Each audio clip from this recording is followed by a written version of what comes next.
escreve 2 salmos, 3.000 provérbios e 1.005 cânticos, tá? E não tem no livro de provérbios 3.000 provérbios, viu? Acho que é 800, o livro está escrito que é 800. Eu li outro lugar que é 900 e pouco. Diz que é. Escreveu 3.000. Está escrito, nós vamos procurar essa referência já já.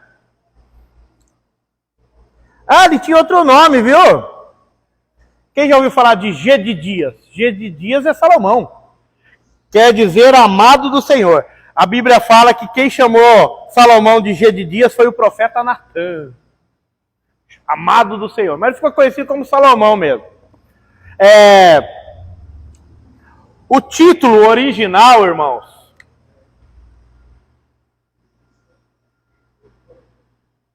agora eu vou escrever, tá?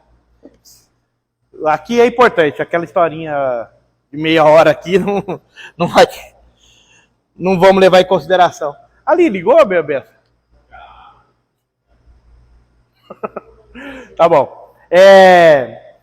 Deixa eu pegar minha cola aqui.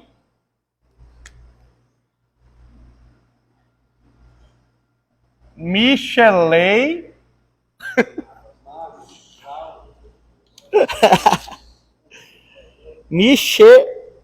Eu escrevi certo, hein? Shelomo. É isso? Shelomo. Também tem um acento circunflexo aqui. Isso aqui a gente já aprendeu. Quem que é Shelomá? Shelomo. Salomão.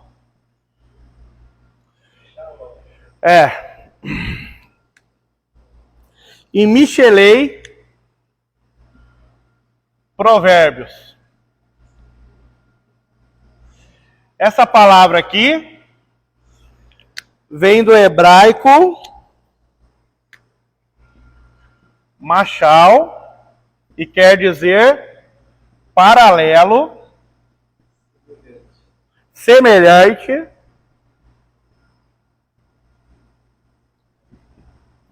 tem outra definição aqui que eu anotei também.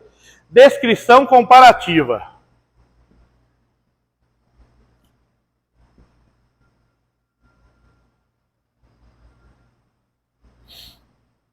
Descrição comparativa, eu só tomei nota porque tem tudo a ver com paralelismo, né? Parte A que compara com a parte B. Parte B que contrasta com a parte A. Eu escolhi um versículo-chave. Alguém leia para mim Provérbios 1:7.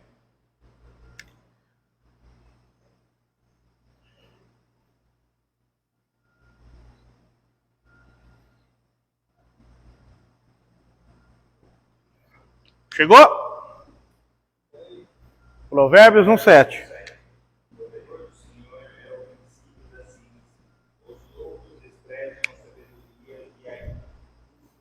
Amém. No meu tá... o temor do Senhor é o princípio da sabedoria.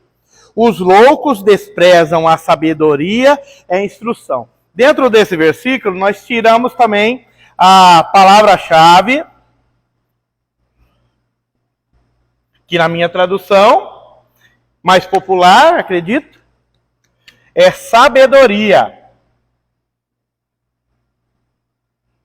Sabedoria. Ela acaba sendo distinta de conhecimento, que tem muita gente que sabe mais das coisas do que nós, né, irmão? Muita gente que é muito mais estudado do que a gente, mas a sabedoria, essa aqui é a sabedoria divina, ela tem uma atribuição moral e ética, tá? Escolher o que é bom, o que é a vontade de Deus. Isso é ser sábio, seja no versículo. O temor do Senhor é o princípio. O temor do Senhor é como se fosse um freio para nós.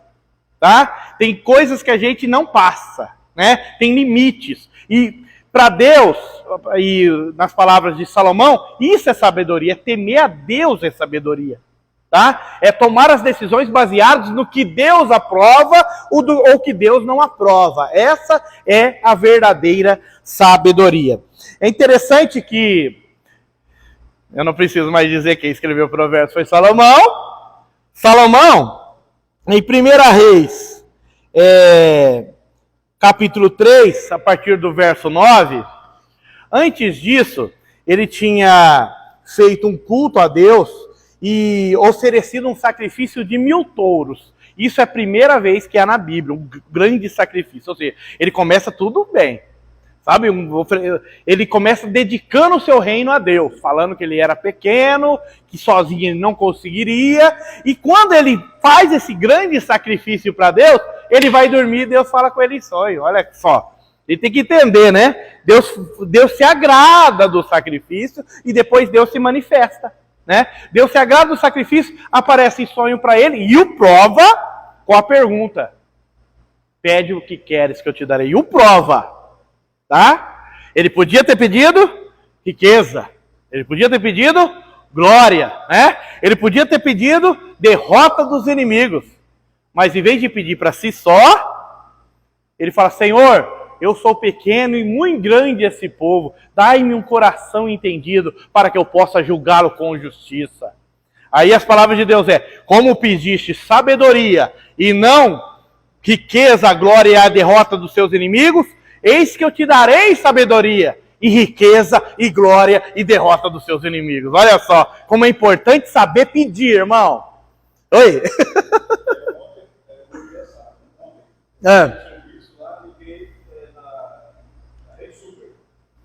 Aí o pastor lá no Paranão, falando assim, para casar com o meu lá. Tá. Deus, nós pedimos mal.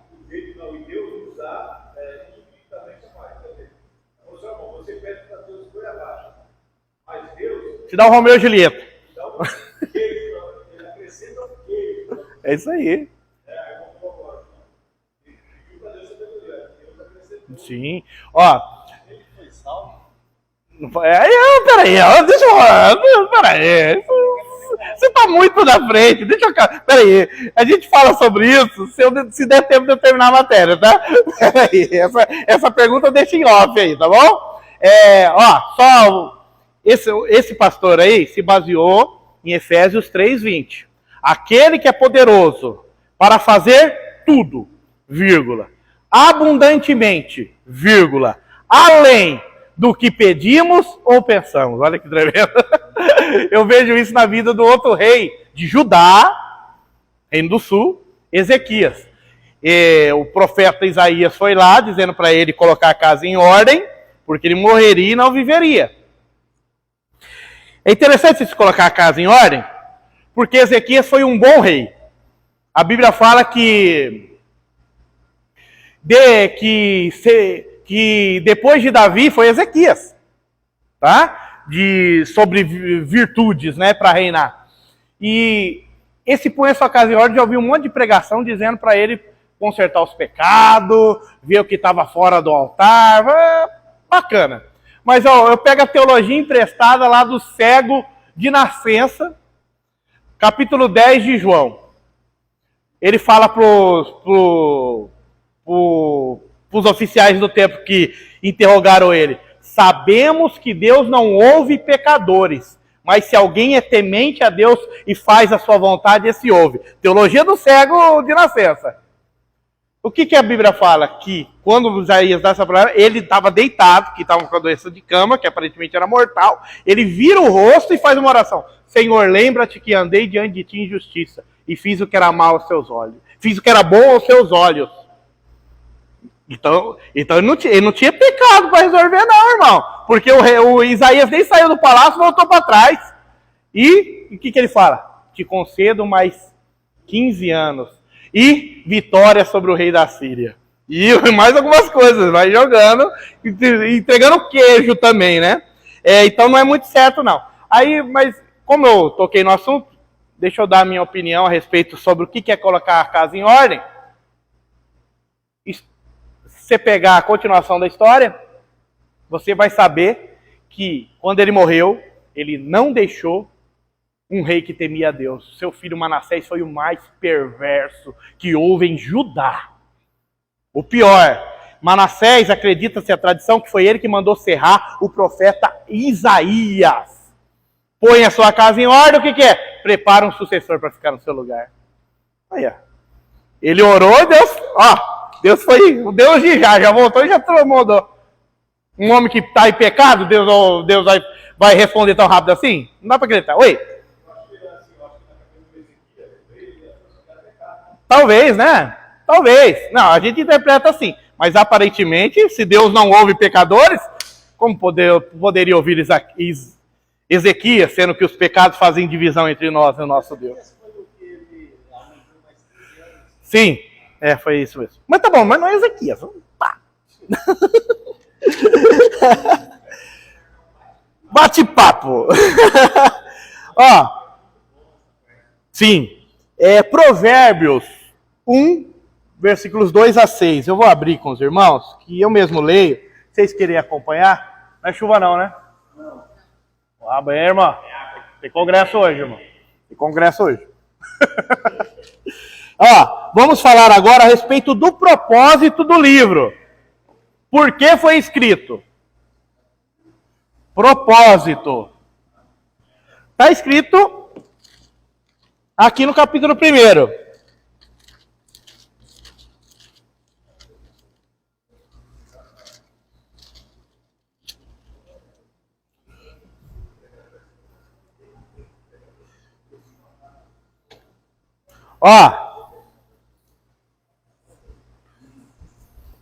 Eu vou colocar aqui Provérbios 1, 2 a 6.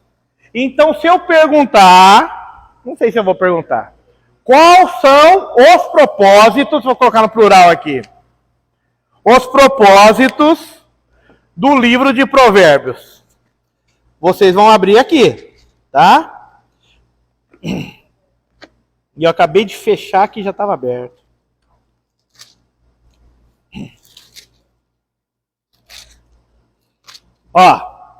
Para se conhecer a sabedoria e a instrução. Para se entender as palavras de prudência. Para se receber a instrução do entendimento, a justiça, o juízo e a equidade. Para dar aos simples prudência e aos jovens conhecimento e bom siso. Para o sábio ouvir e crescer em sabedoria. E o instruído adquirir sábios conselhos, para entender provérbios e a sua interpretação, como também as palavras dos sábios e as suas adivinhações. Pois não? Você fez assim. Quer que eu puxe na câmera? Então você vê que, resumidamente, o livro de Provérbios foi escrito para dar instrução, tá? Foi para transmitir conhecimento, para nos ensinar sobre justiça, juízo e equidade, né, retidão, para dar prudência e para obtermos sábios conselhos. Mas aqui, se eu fizer essa pergunta, qualquer parte que você colocar aqui, você acertou, tá bom? Porque tem vários propósitos, né? Então tem bastante aqui, então uma lista, vocês anotam então aqui, os propósitos do livro de Provérbios, nesse trecho aí.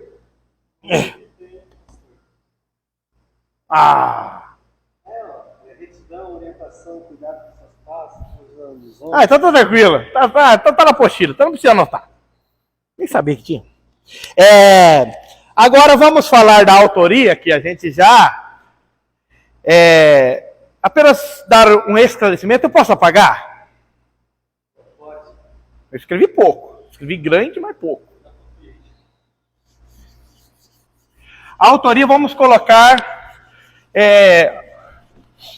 algumas informações aqui.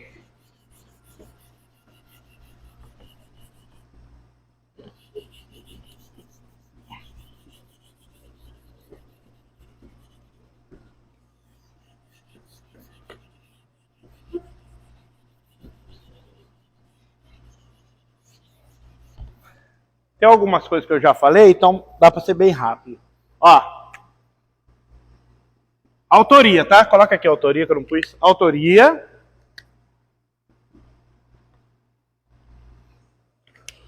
Salomão. Tem referência bíblica, tá? As referências bíblicas estão no primeiro versículo aí. Você já está aberta a Bíblia? O que está aberta a Bíblia? Primeiro versículo 1:1. Ninguém? Rapaz.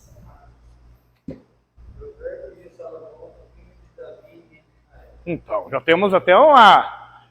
É o Salomão. Existem nomes anônimos, mas esse é filho de Davi. Então, dá para acreditar que é o rei Salomão realmente, né? 10:1. A Bíblia continua aberta. E outro abra 25:1. 10:1 e 25:1.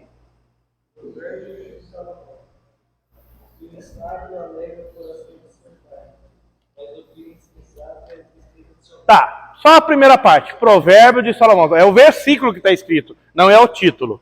E 25:1.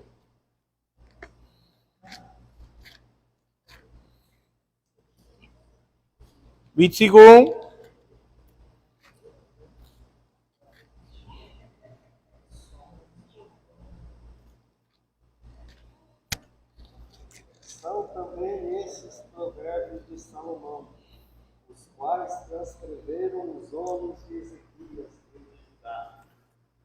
Ok, temos uma informação extra aqui, mas olha só, o que eu estou falando. Sobre a autoria de Salomão, esses 3 versículos, está na apostila, tenho certeza, tá?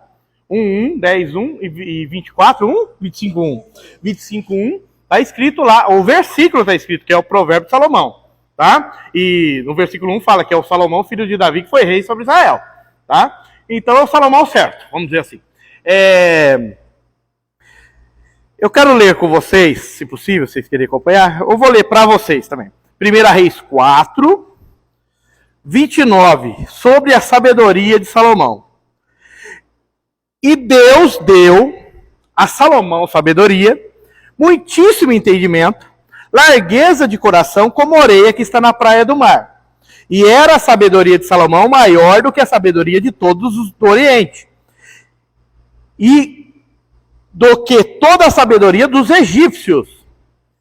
E era ainda mais sábio do que todos os homens. E do Quietã Ezarrita, que eu não sei quem é, mas era mais sábio que ele. E do que Emã e Calcol e Darda, filhos de Maol, e correu seu nome por todas as nações em redor. E disse 3.000 provérbios, e foram os seus cânticos 1.005. Esse era um homem, né? Ele era também um especialista em botânica. Flávio José fala sobre isso, aqui a continuação disso fala a respeito de remédio, esse tipo de coisa, que ele tinha muita sabedoria para distinguir, né? Peraí, eu fugi na minha cabeça aqui. O que eu ia falar? Tá. Vou voltar um pouquinho de Salomão, autoria de Salomão. Isso, irmãos. A sabedoria de Salomão ficou evidenciado através da causa das 2 mulheres. Porque tecnicamente é só o homem que assume o reinado do homem segundo o coração de Deus, é o filho do homem. E aí? Mas não é o homem, é o filho do homem. A gente tem essa questão, né? Tem essa questão. E o povo devia estar meio desconfiado com Salomão. Aí Deus falou para Salomão, eu vou te dar sabedoria. Mas e aí? Como que ia ficar evidenciada essa sabedoria? Aí aconteceu o caso das 2 mulheres prostitutas que tiveram ao mesmo tempo filho e que uma deitou por cima de um filho, matou e tecnicamente, aparentemente, pegou da outra. E o que aconteceu? Que a mulher que olhou o filho falou, esse filho não é meu, esse menino morto não é meu. E essa causa chegou a Salomão, mas não chegou em Salomão porque era fácil entrar no palácio, dá licença, a gente falar com o rei, não. Passou pelo tribunal de pequenas causas, passou pelo juiz menor, foi indo, e chegou, veio primeira, segunda, terceira instância, agora vai ter que ser o rei. Então o negócio ficou feio, ninguém resolvia a causa. Então era uma causa aparentemente impossível de resolver, porque o testemunho das crianças era pior que das mulheres. A criança nem falava, né? Criança nem falava. As mulheres vão, com certeza via público, porque foi escrito, né? Vão até o rei, uma fala, o filho é meu, outra fala, o filho é meu. Aí, o dom de sabedoria é o discernimento, entendimento, né? Aí Salomão faz o que, para alguns, foi um gesto de crueldade, mas na verdade era apenas uma prova, era um blefe, né? Me traz uma espada, corta a criança em duas e dá uma para cada mãe. O rei podia fazer isso. O rei tinha autoridade de fazer isso. Só que aí a intenção do coração, né? Os pensamentos de Salomão, a prova que ele coloca as duas mulheres ao mesmo tempo. É de fato que a que não era a mãe, falou, demorou, pode cortar. Ela já tinha perdido o filho dela. Ela não ia chorar pelo outro. Ela já tinha um filho para chorar. Né? Pode cortar. Ela ia ficar feliz com a morte do filho da outra. Mas a verdadeira mãe aparece. Não, não, rei. Dá o filho para ela. Não, irmão, isso é tão bonito, irmão. Isso é tão bonito que ela crie, mas deixe que a criança viva. E a Bíblia vai dizer, no fim, e ficou conhecido a sabedoria de Salomão e todo o reino. As coisas não acontecem à toa, irmão. Os probleminhas que você passa, as coisas não acontecem à toa. Deus quer provar. E assim como o pastor David faz a prova e dá umas perguntas fáceis, entendeu?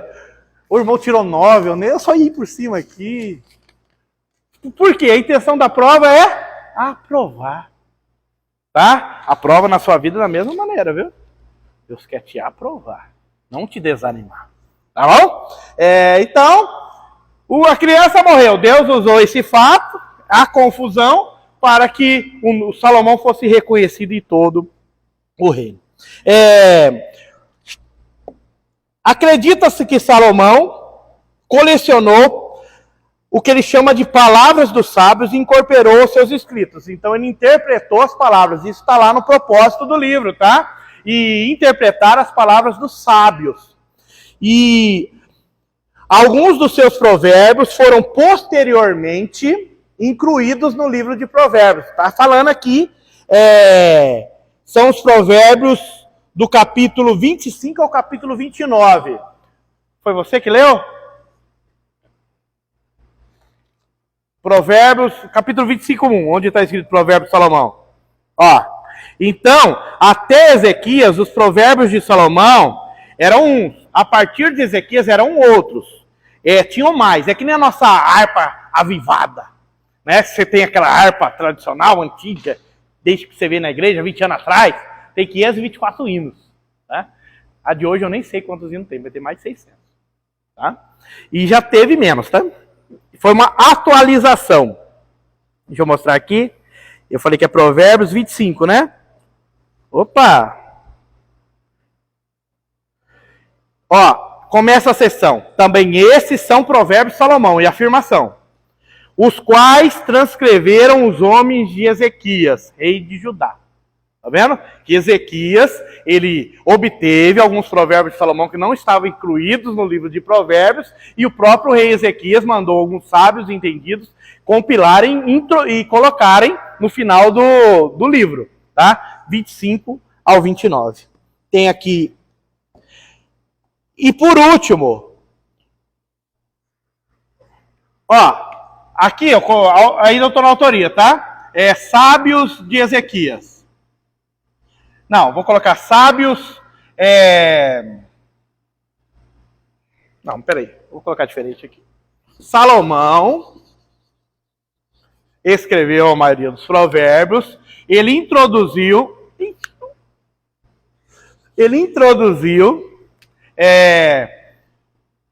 palavras dos sábios. Eu vou colocar aqui um ponto de interrogação, só para você se lembrar que a gente não sabe quem é esses sábios, mas ele introduziu e interpretou, né?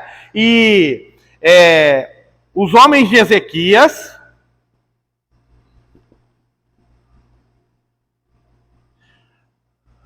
acrescentam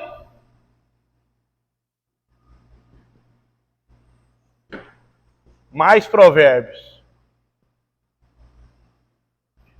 Acho que tudo tem na apostila, tá? Estou colocando só para ficar registrado. E por último, mais 2 homens. Capítulo 30, Agur, filho Jaque, de Jaque, e rei Lemuel.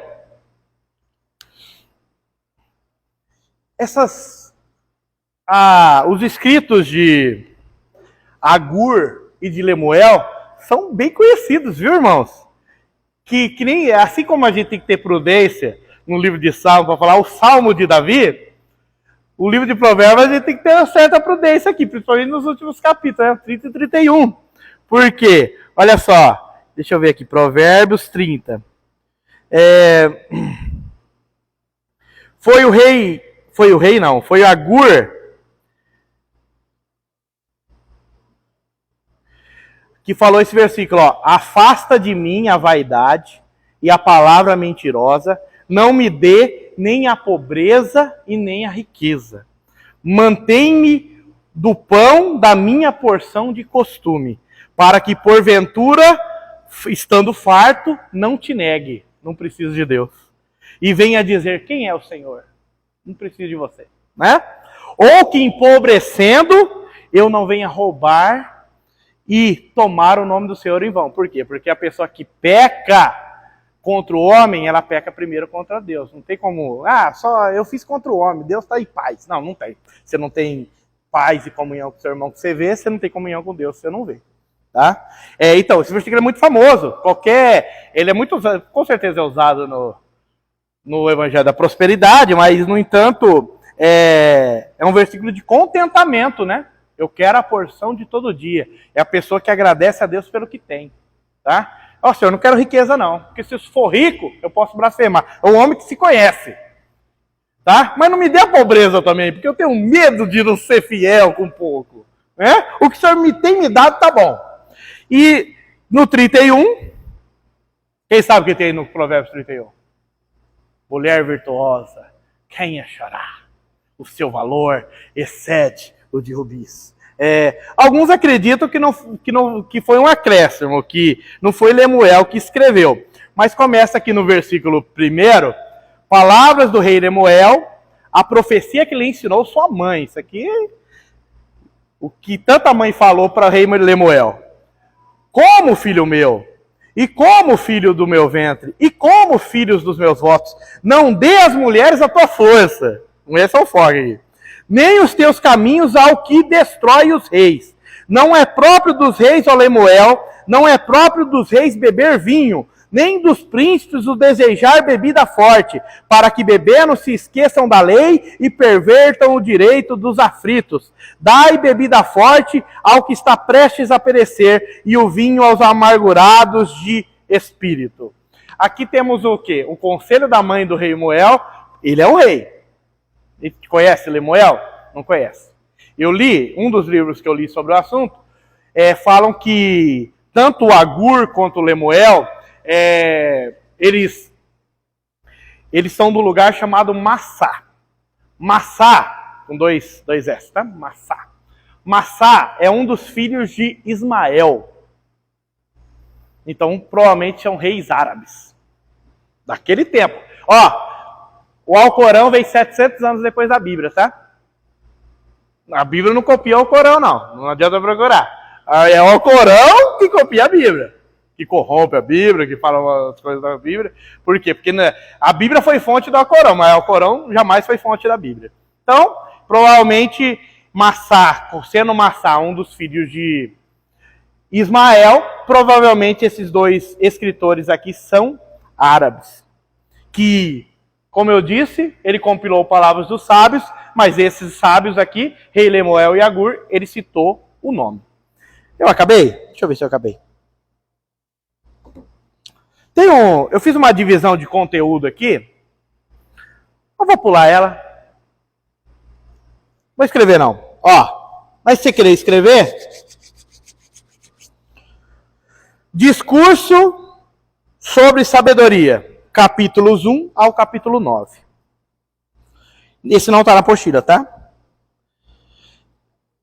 Provérbios intitulados, chamados mesmo de Provérbios de Salomão.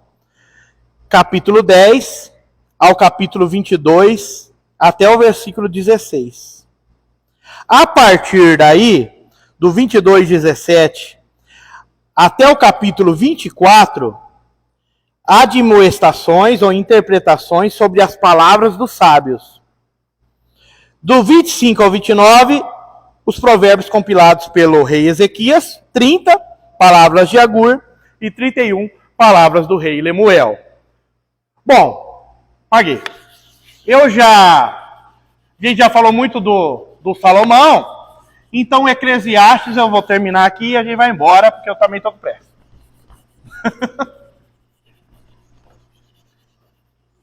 Vamos pegar na palavra primeiro. Ó, tem meia página aqui, ó. Tá suave. Perdi. Livro de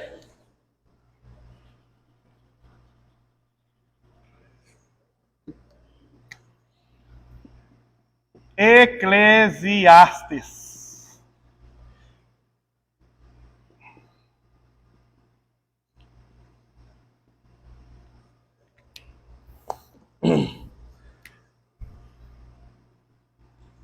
Hebraico.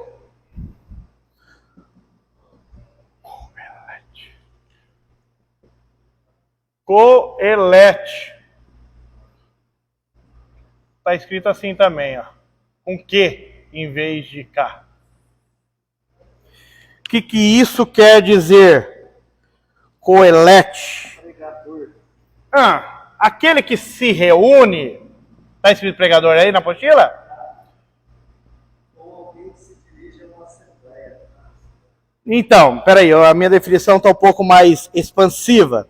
É professor. Professor. Agora eu vou colocar uma palavra que não está aí na apostila. Grego. Por que grego? Lembra que o Ptolomeu Filadelfo mandou traduzir a Bíblia para o grego? Então traduziu esse termo coelete para o grego. E ficou É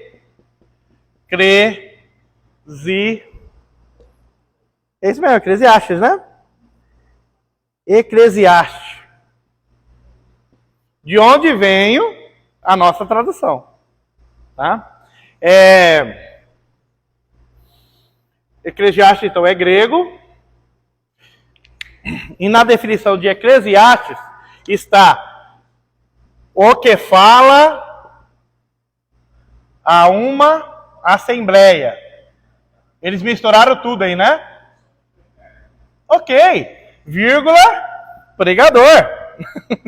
Ou função de pregar, tá? É que eles misturaram tudo na apostila como se fosse... Eles falaram sobre a definição de Eclesiastes como se fosse só aquilo ali, tá? Mas na verdade eu trouxe aqui de onde veio o nome Eclesiastes. E tem mais uma raiz aqui, ó. A raiz é eclésia, né? O que é eclésia?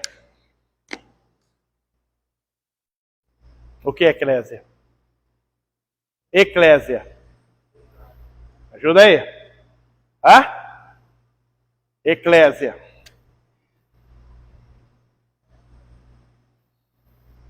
Ó, tem que saber isso, tá?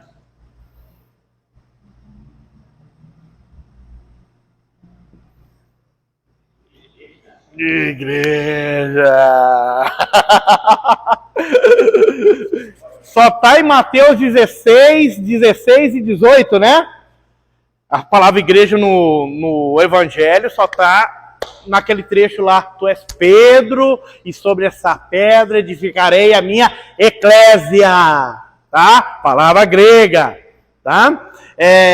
E o que quer dizer igreja? Igreja somos nós. Não é tão simples assim. Igreja significa chamados para fora. Isso aqui é válido. Isso aqui foi interessante. De onde veio Eclesiastes? É o orador da igreja. É o pregador. Tá bom? Aquele que fala a assembleia. Muito bom. Separei um versículo-chave e uma palavra-chave. chave. Ixi, rapaz. E palavra-chave.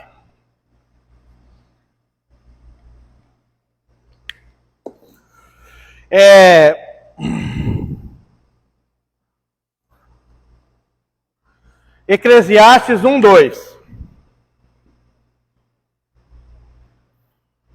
Palavra-chave, vaidade. Alguém lê para mim Eclesiastes 1:2? Ih, rapaz. Eclesiastes 1:2. Vaidade de vaidades. Isso, pregador, vaidade de vaidades. Tudo é vaidade. Resumindo, tudo é vaidade. Então, irmão, mas vamos lá.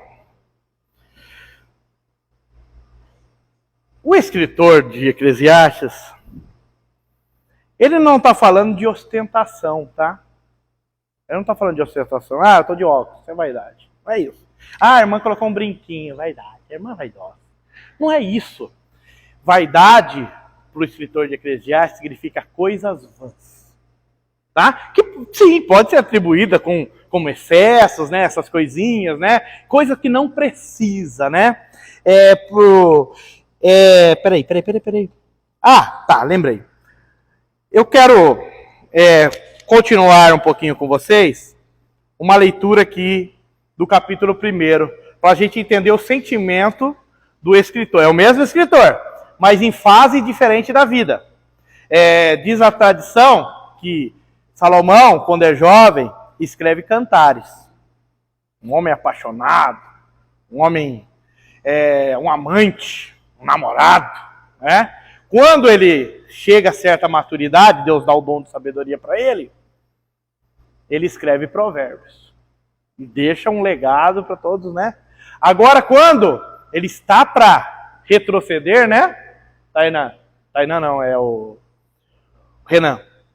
Quando ele está para cair do cavalo, né, digamos assim, né? Ele está mais racional. Há quem diga que Eclesiastes é muito mais racional, é menos espiritual do que Provérbios. Tá? Provérbios é um sentimento otimista, mas em Eclesiastes não tem um sentimento otimista. Ele mostra, com suas palavras, que tudo é vaidade. Isso inclui nisso. Ó. Que proveito tem um homem de todo o seu trabalho que faz debaixo do sol? Uma geração vai, outra geração vem, mas a terra permanece. Nasce o sol se põe e apressa a se voltar ao seu lugar onde nasceu. O vento vai para o sul e faz o giro para o norte, continua girando o vento e volta fazendo seus circuitos. Todos os rios vão para o mar, contudo o mar não se enche. Ao lugar para onde os rios vão, para ali tornam a correr. Todas as coisas são trabalhosas. O homem não pode exprimir, os olhos não se fartam de ver, nem os ouvidos se enchem de ouvir. O que foi, isso há de ser. E o que se fez, isso se fará. De modo que nada há novo debaixo do sol. Há uma coisa de que se possa dizer, vê isso novo? Já foi nos séculos passados que foram antes de nós. Já não há lembrança das coisas que passaram, precederam, e das coisas que hão de ser também não haverá lembrança. Entre os que hão de vir depois. Eu fui pregador, aí ele se incluindo. Fui rei sobre Israel. Não está escrito Salomão em Eclesiastes, mas tem essa referência. Fui rei sobre Israel. Aí, ó, a gente vai identificar ele através das atitudes do verso 3. E apliquei meu coração a esquadrinhar, a informar-me com sabedoria de tudo quanto sucede debaixo do céu. Essa enfadonha ocupação deu Deus aos filhos do homem para nelas os excitar. Atentei para todas as obras que se fazem debaixo do sol, e eis que tudo era vaidade e aflição de espírito. Digamos assim, é um homem sensato, mas à beira do desespero, né? Ele fala, puxa, o que tecnicamente ele deveria se orgulhar? O homem, a gente fala, a gente enche a boca, o homem mais sábio que já existiu foi ele. Aí ele falando dele mesmo, depois de certa idade. Fiz tudo, conheci tudo, estudei tudo. E tudo é vão. Não vou conseguir deixar para outro. tudo que eu construí, com o suor do meu trabalho, é a mensagem de Eclesiastes. Outro que não trabalhou, que não se esforçou, vai ficar e usufruir no meu lugar. Aí ele passa a desenvolver o seu livro, dar conselho, principalmente dos mais jovens. Capítulo 12 ele vai falar do lembro do Criador nos dias da mocidade, vai dizer que, e vai terminar no capítulo 12 com umas palavras memoráveis.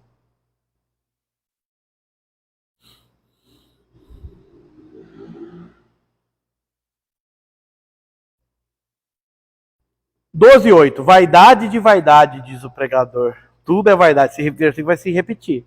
Quanto mais sábio foi o pregador, tanto mais ensinou ao povo sabedoria. E atentando e esquadriando, compôs muitos provérbios. Isso também é uma referência a Salomão, né? 3.000 provérbios. Procurou o pregador achar palavras agradáveis e escreveu com retidão. Palavras de verdade. As palavras dos sábios são como aguilhões e como pregos bem fixados. O que significa? Que a palavra do sábio é como aguilhão. Aguilhão é tipo uma ponta, viu, irmãos? É uma ponta. É algo que dói. O aguilhão é tipo uma coisa que machuca o boi, o animal, para o animal ir. Isso, né? Onde está a morte, a tua vitória? Está o inferno, teu espinho, teu aguilhão, né? E essa palavra foi usada, Deus falou para Paulo. Duro é para si recalcitrar contra os aguilhões. Por quê? Porque ele estava perseguindo a igreja de Deus. Né? Se ele permanecesse perseguindo, ele ia se machucar, se ferir. Tá? É isso que Deus está falando. Então ele está falando, ó, as palavras, os bons conselhos, irmãos, dói. Desconfronto. É isso que ele está querendo dizer. Tá? As palavras dos sábios são como aguilhões, como os pregos fixados pelos mestres das assembleias que nos foram dadas pelo único pastor. E demais disso, filho meu, atenta. Não há limite para fazer livros. Interessante, isso aqui eu deixei passar. E o muito estudar é enfado na carne. De tudo o que se tem ouvido, o fim é teme a Deus. Ele reclama bastante, ele fala sobre decepções nesse livro e termina. De tudo o que se tem ouvido e lido, o fim é teme a Deus e guarda os mandamentos. Porque isso é o dever de todo homem que vem ao mundo. Porque Deus há de trazer juízo toda obra, e até tudo que está encoberto, quer seja bom ou quer seja mal. Forte. É tipo assim, é mais pesado ler Eclesiastes do que você ler Provérbios. Mas é porque ele não é apesar de ser a mesma pessoa, não é mais o mesmo homem de conhecimento, de maturidade, né, que está escrevendo. Então, ele fala de uma maneira racional sobre buscar a felicidade nas coisas do mundo. Ó, aqui, eu anotei como propósito, mas não vou passar aqui não, que a lousa já encheu e é 4:30. Propósito do livro de Eclesiastes. Mostrar a todos que os alvos terrenos, quando buscados como fim em si mesmo, levam à insatisfação, ao vazio e ao desespero. Tá? Eclesiastes 1:18. A gente tem que buscar as coisas do mundo porque estamos no mundo, né? Mas o fim é teme a Deus e guarda os mandamentos. Né? Buscai primeiro o reino de Deus e a sua justiça. E as demais coisas... E essas coisas, está errado o pronome, vos serão acrescentadas. O que é essas coisas? Comida, roupa e... tem mais outra coisa, né? Sapato não, né? Não.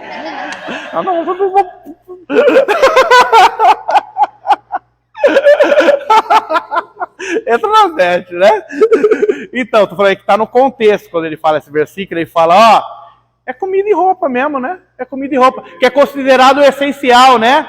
Tendo, Timóteo fala do essencial, Tiago fala do essencial, tendo com que o que comer e com o que se cobrir, estejais com isso contente. Então, ele prega o quê? Que tenhamos contentamento naquilo que Deus nos deu. Sejamos gratos pelo aquilo que Deus nos deu. Por quê? Porque é suficiente. Aí volta na palavra de Agur. Senhor, não me dê nem a riqueza e nem a pobreza, mas me dê a mesma ração todo dia. Se tiver todo dia, tá bom. A oração do Pai Nosso, Senhor, me dê um salário para que eu possa comer todo dia. Não, pão nosso de cada dia nos dai hoje. Então, hoje a gente só se preocupa com hoje. Amanhã, o que a Bíblia fala? Basta cada dia o seu mal. Só se preocupa com a conta que vence hoje. Cada dia amanhã, quem sabe outra pessoa paga. Vamos ficar de pé, que Deus abençoe, irmãos. Não deu tempo de falar se o Salomão foi salvo ou não, mas próxima aula e última aula minha Cantares e prova. Cantares e prova. Talvez a gente traga uma exposição sobre essa situação aí. Ele virou idólatra, né? Virou idólatra. Ele